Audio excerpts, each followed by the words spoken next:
Hope springs eternal in the garden. This garden has just been plowed and composted, not planted yet. Over the winter, we've been adding minerals. If you want to have really good tasting vegetables, have the best tomatoes on your block, you want to make sure that your plants have everything in the soil that they need to taste good, to grow good, and to be healthy for themselves and for you. To ensure that the minerals are present, we have to add them. Oftentimes, soils lack minerals. Lime is the most common rock dust that we use on our farms and gardens. It's ground up limestone and is available from lime quarries. Lime supplies calcium, which is a necessary nutrient for plants, but it also raises the pH of the soil. In Tennessee, our soils tend to become acidic from lots of hard rains washing the lime to lower layers of the soil. Farmers frequently put on 1,000 or 2,000 pounds of lime per acre every few years to raise the soil pH. There are two types of lime, dolomitic lime and high calcium lime. So if your soils are sticky and you leave footprints after you go out of the garden, you probably have a high magnesium lime. A lot of our soils around here have too much magnesium. In this case, we want to use a high calcium lime. The lime quarries out in Crab Orchard have a high calcium lime. It's marketed as Franklin lime. On the other hand, if you lack magnesium, you ought to use a dolomitic lime. This is lime that has magnesium carbonate besides the calcium carbonate. Many of the rocks in Tennessee are limestone. Old farmers oftentimes had lime kilns on their farms where they would burn the limestone rocks so that they could crush it up and spread it on their fields. Lime is that important in agriculture, so don't forget to lime your soils. Calcium is also found in the rock apatite. There's a big quarry of it south of Nashville in Columbia. And this product is mined and marketed as Tennessee brown sugar. And it has 35% phosphorus and a lot of calcium in it too. The commercial fertilizers that they make are made by taking this ground up rock and adding sulfuric acid or phosphoric acid to it to make superphosphate or triple phosphate, which is the phosphate that we find in 10-10-10 and other commercial fertilizers. The way organic gardeners like to farm, though, is we put on just the ground rock.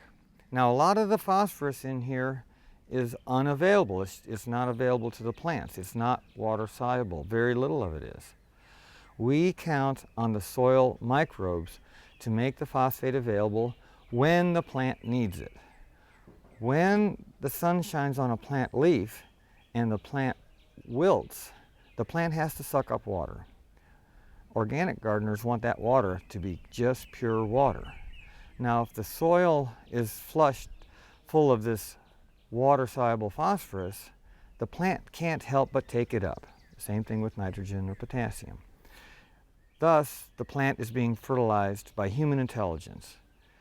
What happens when we put this on our soils? The soil microbes in an organic garden will then take this in.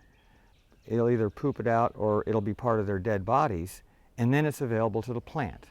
The microbes can then access it and get it into the plant as the plant needs it through ionic exchange in the humus complex. So what we have in a commercially fertilized field is so much phosphorus that it kills the phosphate-fixing microorganisms. And this happens because these phosphate-fixing microorganisms are being forced to live in their own sewage or amongst their own dead bodies. They can't stand it, so they die. Then you do have to put phosphate on all the time, and you become sort of hooked. It has a lot of phosphate. One that comes from Idaho and Montana is called black rock phosphate or pebble phosphate. This also has a high percentage of phosphate, but very little readily available. A third type of phosphate is called collodial clay phosphate. This comes from Florida, and it's left over from the mining operation where some of the clay has a lot of phosphorus in it. It usually has about 18% phosphate, but because of the clay, it seems to be more readily available. It works a little quicker than these other rock phosphates do. As you can see, the clay phosphate is a little finer ground. Potassium is another mineral that we need to make sure is present in the soils. The potassium, again, that I'm going to want will be from natural rock deposits. This is a nice rock. It's nice. It's granite. This rock has a lot of these sparkly things in it, which are silica. Silica plays a real important part in agriculture. This rock is ground up and makes what we call granite meal. The granite meal has about 7% potassium, trace elements, and is widely available in Georgia, where the parent rock material is granite. Can you see all the shiny, sparkly things in there? That's silica. If we want to put 500 pounds of our rock dust per acre, then we take 25 pounds and put it on about 2,000 square feet, which is about 20 feet wide by 100 feet long. I can fling it out about 10 feet on either side of me as I walk along the garden about 100 feet. I try to fling it fairly evenly. And it's not important to get it real exact. The tillage and earthworms and all the other soil life that's moving stuff around will get the granite, or whatever it is we're spreading, moved around to the rest of the land.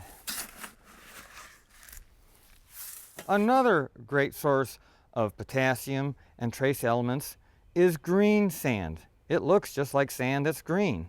It comes from a marine deposit up in New Jersey. Another place that we can get potassium is wood ashes. When we burn wood, we have these ashes left over that have a lot of potash. That's potassium. There's also all of the elements that the tree roots bring up in the wood ashes. We want to put it on very lightly because it's caustic. They make lye out of wood ashes. So we sprinkle it on very thinly. This is North Atlantic kelp. Kelp is another ocean product that adds a lot of minerals to our gardens. Another rock dust is basalt. It comes from mountains in Massachusetts and Colorado. Basalt is very finely ground, and it's sort of like a young clay. It's full of all kinds of silica. We use a silica product in biodynamics. This is ground up quartz crystals that we bury in a cow horn over the summer months, and then we take a small amount of this and stir it for an hour and sprinkle it on our fields to help get the silica force active. Silica is very important in farming. Silica is the polar opposite of calcium. Silica is hard and sharp. Calcium is very soft and it's white. And we don't put these two types of rock dust on at the same time. Maybe we'll put lime on one year or the rock phosphate, but then another year we might put the granite or the green sand. So we alternate these two things so that we don't sort of short out the system like you would if you put a positive and negative together. Rocks have energy. Ancient cultures have always had rock circles and rock towers, and many home gardeners have rocks around their ornamental beds.